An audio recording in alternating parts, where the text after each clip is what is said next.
Hello, everybody. Man, it feels like it's been ages, but it hasn't been that long. It has not been. I am Melissa Roberts with Living Whole, the power of living whole. And I am coming to you today with Tea Time with Melissa. And this is my Coaching Tuesday. So I get to come and share with you, hopefully, some good nuggets for you to take with you as you continue to walk out your purpose, live out your dreams, your goals, those things that you aspire to, those things that you long to do. If you are now doing that, kudos to you. But I'm going to give you some things that today that hopefully, and my other lives, hopefully will help you as you navigate this life of walking in true purpose and how glorious it could be, how sweet it could be. So I'm glad that you all joining me today. Thank you so much for being here. I am excited about what I'm about to share with you because of the simple fact that this silent killer, this killer of dreams, has got to be found out. This is a killer of dreams, and I am here to put it on blast so that you know what to look for. You know what, when it comes up, you'll know that this is something that you need to tackle and go ahead and get ahead of it so that you can begin to walk in those things that God has purposed you for. So, the one of the greatest silent killers, I call it one of the greatest killers of dreams, is procrastination. Why is procrastination such a big deal? Why does it come so easily to some? Why do people find it to be a place of comfort in some cases? I'm going to tell you how to overcome this killer. Dr. Miles Monroe said it so perfectly when he said the cemetery is the most richest and wealthiest places on the planet. And you might think the cemetery, wow, that's a place where they lay the dead to rest, right? But the cemetery is one of the wealthiest places on the planet. Why would you say? And he said it's because dreams have died, goals have died, people have gone to their graves with inventions, with creative arts and skills. People have taken these things to their grave, and I come to tell you that procrastination is a big part of that. It's a killer. It is a killer of dreams. So, how can I overcome procrastination? Now, before I jump into that, let me just say, before you say, oh, I'm not a procrastinator, that's not me, I don't need this, let me ask you a couple of questions. Okay. When you have to act on a decision, and it's not a decision that you have to take that you really should be taking a long time to do, but it does require you to move forward in a certain way, or to accomplish something that, you've been putting off for some time because you felt like, oh, I can't do that right now, whatever the case may be. And you put it off. You say, I'm going to put that to the back burner because I have more pressing issues. You, excuse me. Woo. You might be a procrastinator. Let me get a couple swig of water.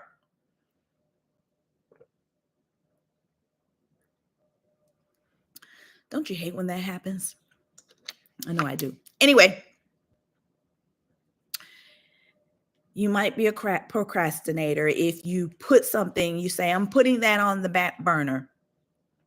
On the back burner.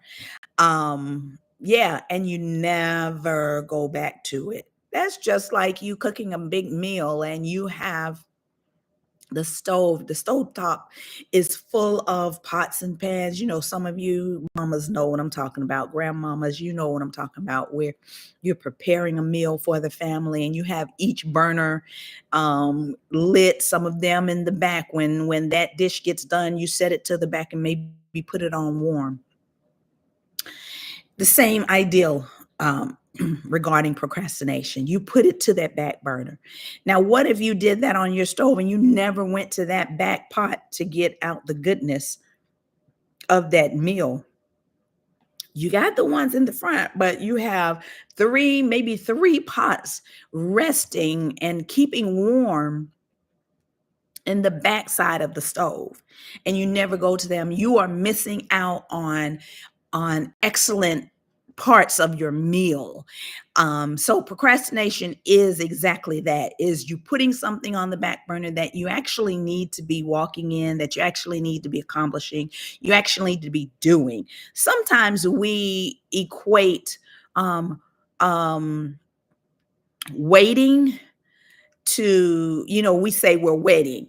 Instead, it's actually procrastination, because waiting is, it's an absolute action word. It's a verb. It's something that you should be doing while you're waiting. So you're serving while you're waiting, you're praying while you're waiting, you're giving while you're waiting. You are actually doing something while you're waiting. Procrastination, you just got it back there on the back burner. It's in the back of your mind. So it could be so far in the back of your mind that you've placed that so many other things come up that you can get to the point where you completely forget that that was a dream. You completely forget that that was something that you long to do.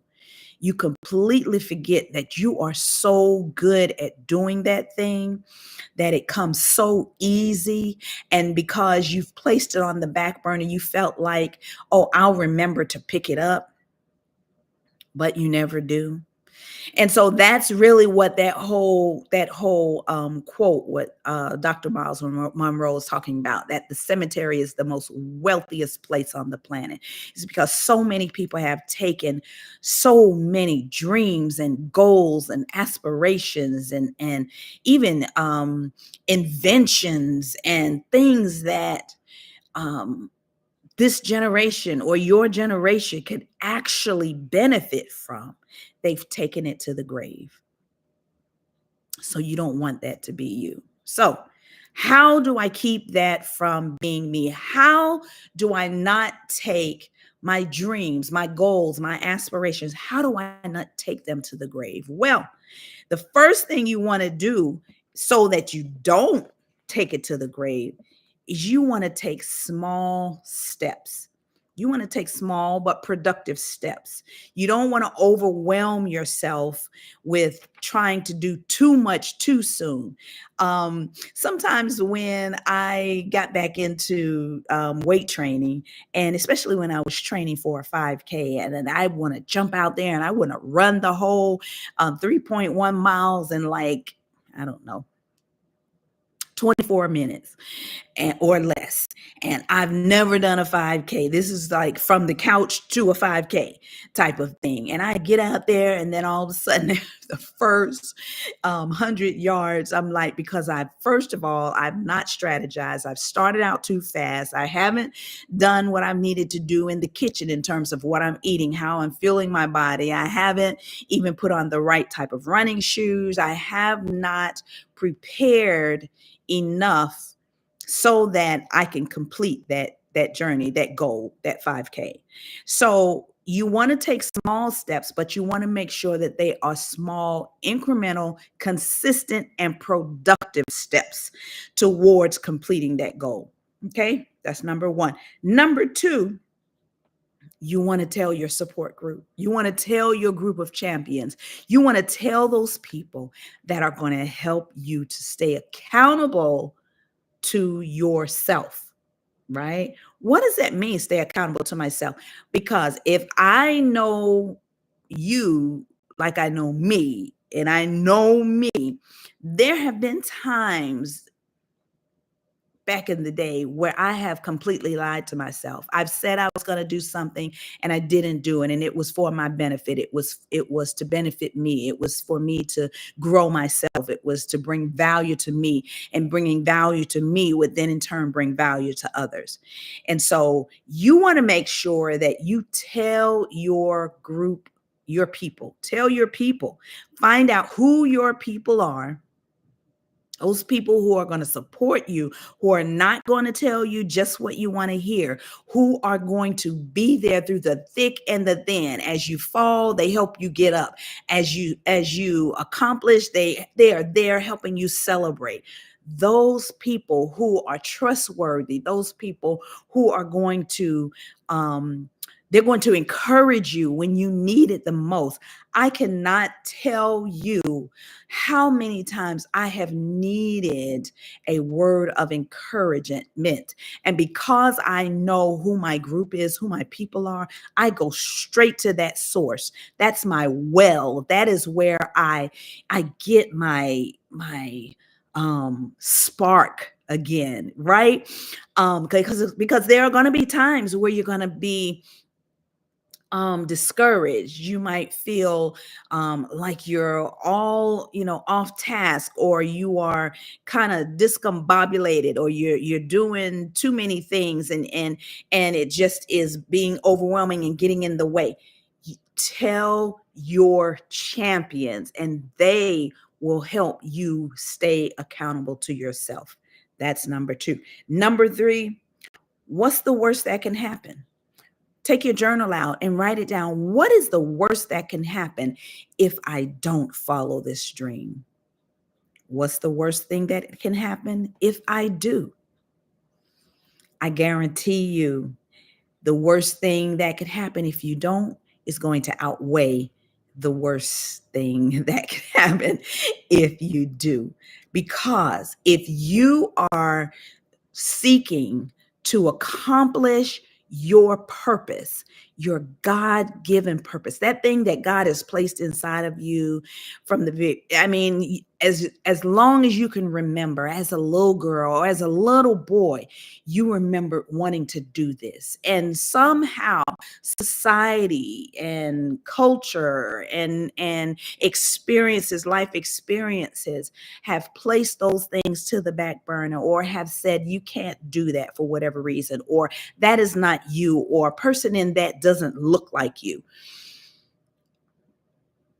Write down what is the worst that can happen if you do and if you don't, and weigh the pros and the cons. Number 4, I'm going to say, give yourself a deadline. Give yourself a deadline and stick to it. That's the other good thing about having the champions around you. You're going to tell them, this is my deadline, and this is when I want to make this happen. They're going to speak to you in such a way that's going to allow you to think realistically. Okay, first, they're going to make sure, okay, is that realistic? Is it not? What are some things that I could be doing while I'm progressing to that date? But give yourself a deadline, a timeline. Doesn't mean that when you get to that timeline, you cannot, make it more fluid, so extending it out. But what it will mean is that you're going to be doing the work that you need to do in the meantime. In the meantime. And then number 5, you don't have to be perfect. It does not have to be perfect. When I tell you, perfectionism is a trick of the enemy because he wants to make you believe that everything has to be exactly perfect and pristine, and everything has to be exactly the way that you want it. That is a lie. Do what it is you are supposed to do and progress through it, right? Starting out, it won't be perfect. Like, I feel like I am the worst at making videos. I feel like I am the worst, and you might even agree. But that's okay. I'm going to keep doing it. I'm going to keep doing it until I get better, until I'm more confident, until I have more people that want to hear what I have to say. I'm going to keep doing it because what I have to say is valuable. What I have to say is important. And that's what I want you to say about yourself.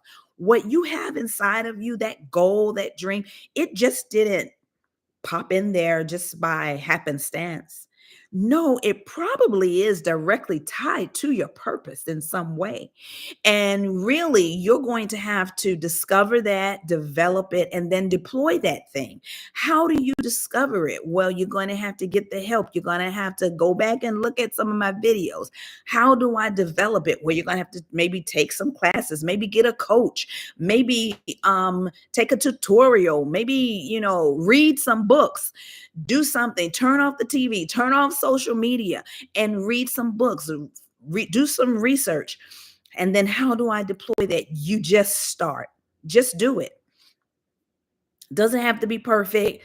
You don't have to have the perfect camera or the perfect setting, or your makeup doesn't have to be perfect, and you don't have to have on the perfect outfit, and you don't, all of that is all well and good, and we want to aspire to make a quality product and content. Absolutely. But don't let that get in the way of you pursuing your dreams. Don't let that get in the way of you pursuing your goals. Don't let procrastination be the reason you take your purpose to the grave. Don't let it be said that you left here and you did not fulfill your legacy. You did not fulfill that thing that you were most passionate about, that you just put it to the back burner for whatever reason. For you may have thought that you weren't good enough. You may have thought that you didn't have enough. You may have thought that I don't know, you didn't have the support that you needed. Whatever the thoughts are that you're thinking, the reasons of why you are procrastinating and putting things on hold. Maybe you think that you're not smart enough. Maybe you think you don't have what it takes. I guarantee you, whatever God has placed inside of you to fulfill on this earth, you have it at its rawest nature. And all you have to do is develop that thing, cultivate that thing, find somebody who is doing the thing that you want to do, and ask questions, right? Make it so you are reaching out to get what you need to develop that thing inside of you so that you can move forward, so that you can leave it a lasting legacy in your family's heritage, so that it will not be said that you went to the grave and you took those dreams right along with you. So I hope this helps you. And that actually, there's 5 things on how to overcome procrastination. 1, take small steps. Don't overwhelm yourself trying to bite off more than you could chew. 2, tell your champions, tell your support group, those people that you trust. It's not for everyone's business, but you got to get that group of people that you trust, that you call my champions, my supporters. Number 3, what's the worst that can happen? Write it in your journal. What's the worst that can happen if I do? What's the worst that can happen if I don't? Number 4, give yourself a deadline. Give yourself a timeline. When do I want to accomplish this by? Or what step or phase in this process do I want to accomplish it by? Does it mean that if you get to that date that you're a failure? Absolutely not. It just means that you still have more work to do. And then number 5, you don't have to be perfect. You don't have to be perfect. That is something that society has taught us over the years. You have to be perfect. You have to do it this way. It has to sound this way. It has to, it has to feel this way. You have to communicate it this way. Don't, don't. I can talk to you all day about that whole perfectionist lie. Doesn't mean that I'm not striving for excellence. Doesn't mean that. It doesn't mean that I want to be the very best that I can be when I show up for my people. Doesn't mean that. But what it does mean is that there's room for error, and it's okay. That I'm going to give myself some grace. That I don't have to be perfect and have it all together. Most of the time I don't. And if you're honest with yourself, you will stand right here and agree with me, and it's okay. It's okay. It's okay. Don't listen to those people who are telling you you have to do it perfect way or a certain way.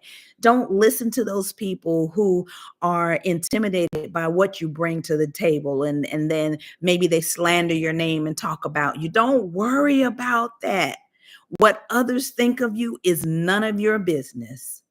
I had a coach to tell me that what other people think of you is none of your business. So you walk in divine purpose with the understanding that I will not take this to the grave, that God has placed it inside of me for such a time as this, right? He's placed it inside of me for such a time as this. And it is my job, my duty, my responsibility to move forward in that thing that I am called to. This is your time. This is for you. This is your dream. This is your legacy. Don't take it to the grave. All right. Peace. I love you. Go with God.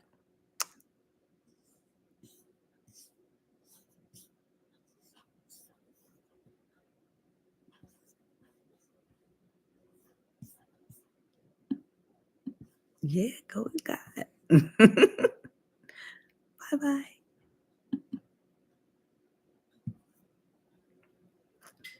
Don't forget to like and subscribe, y'all, and share.